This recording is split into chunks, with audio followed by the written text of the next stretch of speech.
And now we'll talk more about this with our guest. It's Jānis Bordāns, Justice Minister of the Republic of Latvia. Labdien, Minister. Labdien. Вечер добрый. Good evening. Hello, Ukraine. Hello. Thank you for joining us. If you don't mind, we'll first listen to what Minister of Finance of Czech Republic, Mr. Zbyněk Stanjura, said after a meeting of finance ministers, and then I will ask you a question. I would like to stress that the Czech presidency is fully committed to finding a compromise, and I am confident we will reach one in a few days. After that, it is only a technical matter of agreeing on the whole package. This can be done through a video conference meeting of the ECOFIN Council at the end of this year. Mr. Bordāns, you, as one of the ministers of a member state of the European Union, should know the answer to this question. Is it really possible to find a legal way out of this situation? First of all, I need to admit that this is really shocking and sad story about the position of Hungary. Hungary in 1956 was really brave nation, and they was one of the leading nation in fighting against occupation, against Russian occupation, and now, after more than 50 years, they're supporting Kremlin. They're supporting Kremlin in such a crucial moment when all Europe and all the world are staying and supporting Ukraine, and when Ukrainians are dying on front, and Ukrainian civilians and people, citizens, children, elderly people are dying in their apartments, on the streets of their cities, of their villages, then such a one nation, and or I can say politicians, I cannot say about all Hungarians, and some politicians are playing games with supporting Kremlin. This is shocking for all Europeans. And also, I have to say that, as you see, all other nations of the European Union supporting Ukraine and ready to support with all those more than 80 millions, and I think even much more. Unfortunately, this is we need to find out legal solutions. This is diplomatic way, also this is legal way, and we can find out the solutions. We will find. But the issue, of course, I have to admit that this is a matter of time, and we're losing time for that. But no doubt that we will finance. Nevertheless, if Hungarians will do it or not, will make obstacles for us or not.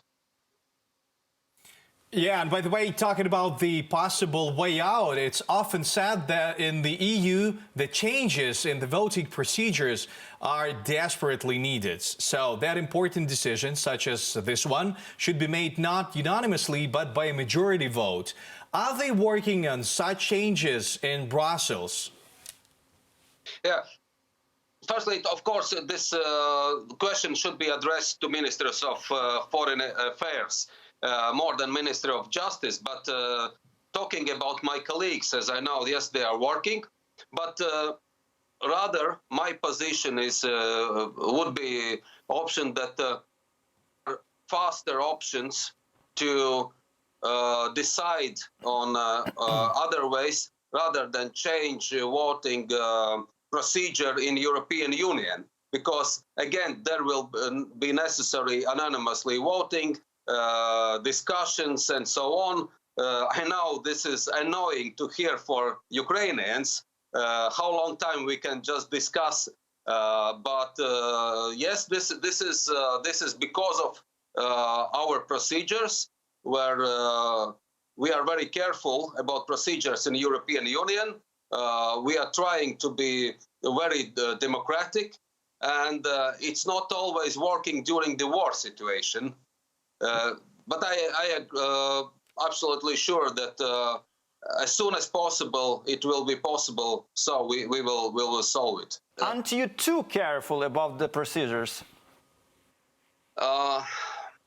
Yeah, that's the issue that can be different way.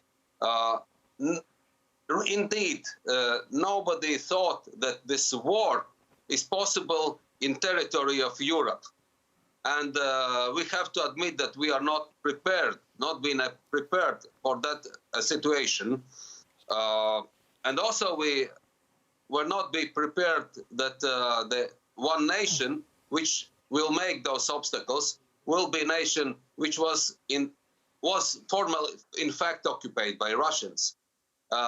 We can see that this influence of Kremlin, of KGB and other organizations are especially strong in countries that was so-called former communist bloc. In fact, it was occupied bloc, and also in Germany. But even Germany now have changed this position 180 degrees since the very beginning of the war. So it's of course a tough question whether we are too demanding on procedures or not. But this is the best way how we can work in democracy, to make decisions, on legal ground. Thank you.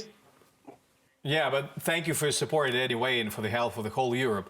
But now let's talk a bit about the International Tribunal to investigate the Russian crimes. Russia said that even if it's created, Moscow will not listen to it. What then is this tribunal so important for us? So tribunal, I would say it's important, first of all, it's important for justice. And justice must be realized. Justice must be in due proper way fixed and found, and then we can decide of the ways how we can execute these sentences.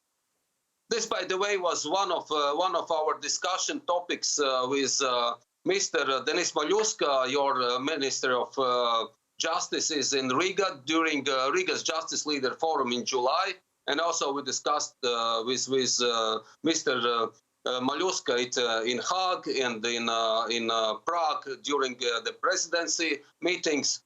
And I would like to say also hello to my counterpart and I would say good colleague, Mr. Malyuska. You have very good Minister of Justice who have invented him and gave this his energy and knowledge to this process.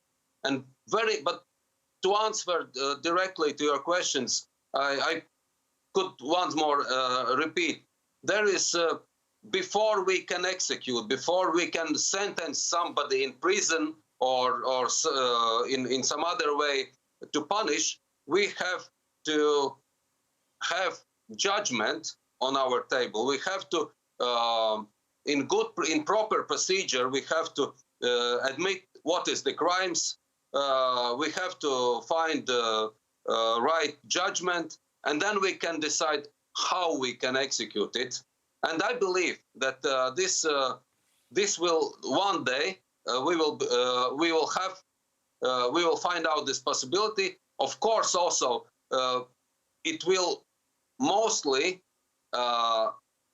will rely on the shoulders of Ukrainian army. Yeah, Ukrainian army brings the justice to the world. That's right. For this possibility. So this was Jānis Bordāns, Minister of Justice of the Republic of Latvia. Thanks for watching our YouTube channel. Latest news, trends, and analytics on all about Ukraine. Like, share, and subscribe. Any questions, proposals, and comments, contact us via email.